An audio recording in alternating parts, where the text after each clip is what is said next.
Welcome back everyone, Mariah Monetize here, and in today's video, I am going to be showing you how we can determine when the right price and the time will be to purchase Bitcoin. Well, you know what? Let's back up a little bit. Let's take out price. In my opinion, price is kind of sometimes harder to determine versus time, but I think timing is going to be the best indicator of when to get back into Bitcoin. If this is your first time watching, I have sold off almost all of my Bitcoin and I have cash on the sidelines waiting to get back in. I personally don't believe that the bottom is in, but this very simple indicator that I'm going to be sharing with you today, I believe will put us in an excellent position to find the right time to get back into Bitcoin. So basically, if you've been watching my videos for a while, you know that this weekly crossover is really big on the Bitcoin chart. And I am personally using, let's see here. This I believe is the Bitfinex chart, and it has the most data. So where you see these little blue bubbles here is every time there was a crossover on these moving averages. So the red thick is a 12-day, and the thick green one is a 5-day. So if you go back through the entire history of Bitcoin on the weekly chart, and you just simply take these two moving averages, and you basically would buy every time the green crossed over the red, and you would sell every time the green crossed below the red, you would be in really great shape. So actually, just to kind of preface this for you, what I did was I went back to the very beginning of this chart, and I basically put myself in the most unfavorable position of purchasing Bitcoin right over here. So I put myself in a pretty unfavorable position of buying this peak on Bitcoin. So $3,000 of Bitcoin would have bought me 94 Bitcoin at $31.91. So I put myself basically buying the top in this particular situation, which was June of 2011. I was graduating high school, and I should have been way more focused on buying Bitcoin than going to college at the time. But anyways, so that's the situation there. And so what I did was I basically got in and out of that position anytime there was the crossover that I just mentioned. And with doing that, starting myself off in a very bad position on Bitcoin, that would have then taken my holdings now to over here, which basically was buying 269 Bitcoin. I mean, that would have been I would have quickly had to get out of that position, but you could see turning 94 Bitcoin into 269 Bitcoin by following that process of the green crossing above and below the red. So I think we need to also, take into consideration that everyone's jumping back into Bitcoin. This is the thing. You could be catching the bottom right here. Okay. Although I think Bitcoin is going lower, I could be 100% wrong. Okay. But in my opinion, this is catching a falling knife. And for me, I would be way more interested and have way more confirmation if I saw a position where this green was crossing over the red. We're pretty far away from that right now. So what I wanted to also show you is compare this market cycle to the previous market cycle.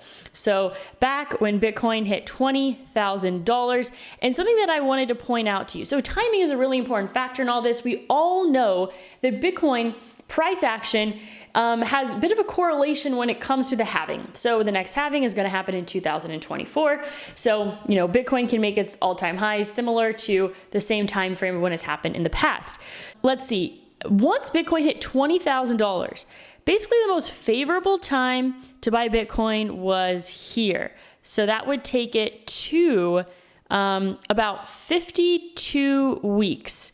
So 52 weeks, that's how many candles we have here. Once we move that there to when Bitcoin hit 20, we back this up here to that buying opportunity here where Bitcoin hit a low of 31.24. So approximately 52 bars on the weekly chart. About 1 year later, the buying opportunity came after Bitcoin hit $20,000.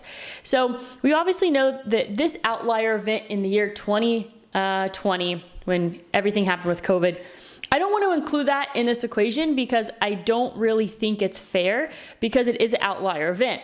But in my opinion, we're also entering recession territory, which can also change everything. So like I mentioned, this right here was 52 weeks, but ultimately, if you didn't want to be in a position on Bitcoin where it was kind of bumping up and down in this price range, then getting in over here would have been more favorable. So you would have pretty much been immediately in the profit. The green would have been crossing over the red, and that happened 68 weeks, approximately. Yeah, 68 weeks after Bitcoin hit the all-time high. So if we take that into consideration, 52 weeks after the high of our previous high, where would that put us time-wise? And where would 68 weeks after put us time-wise? So what I'm going to be watching is two things. I'm going to be watching, anywhere. I should probably start paying like really close attention, like 48 weeks after the all-time high, and really paying attention to that green crossing over the red. So if we go out 52 bars, that puts us the week of October 24th. Like I mentioned previously, I think a massive buying opportunity is going to come in the fall. So somewhere around that time frame, we might see a really great opportunity to buy Bitcoin. If we go 68 weeks out to where the weekly green was crossing over the red, that would put us closer to mid-February. So mid-February could be that opportunity as well. So I'm thinking between October and February could be a really great time to accumulate Bitcoin. So some people are like, why not just buy now? I personally don't want to be sitting in a stagnant losing position for that long of period of time. It's crazy. Like I was just having a conversation with someone yesterday how I don't even trust stable coins at this point. I am in USD. So that's kind of just another thing I want to share of where my trust currently lies. After everything we've seen, I have no faith, no trust in being in any stable coins at all. So just to wrap things up, two things I am paying attention to. I am paying attention to this green crossing over the red. Obviously, those are really far from each other right now. So I don't really anticipate it happening anytime soon, but timing is really key when it comes to Bitcoin. And so I think that, like I thought before, a buying opportunity going to happen probably during the fall. I would keep a very close eye on that. And in the short term, I would be surprised if Bitcoin got over this moving average right here, and it's currently sitting at $23,596. So that's what I'm looking at there. A very simple thing to track on here. You can go back yourself and put in that 12 and 5 moving average, and you could see that every time the green crossed over the red, it was typically a really good buying opportunity. It only wasn't just a couple of times, including when it happened here on March 26th of this year. But every other time, it was a really great indicator to get in on Bitcoin. So I am going to be paying very, very close attention to that, and I think you should consider it too. So that is all that I have for you today. As always, go out there and create a portfolio that you love.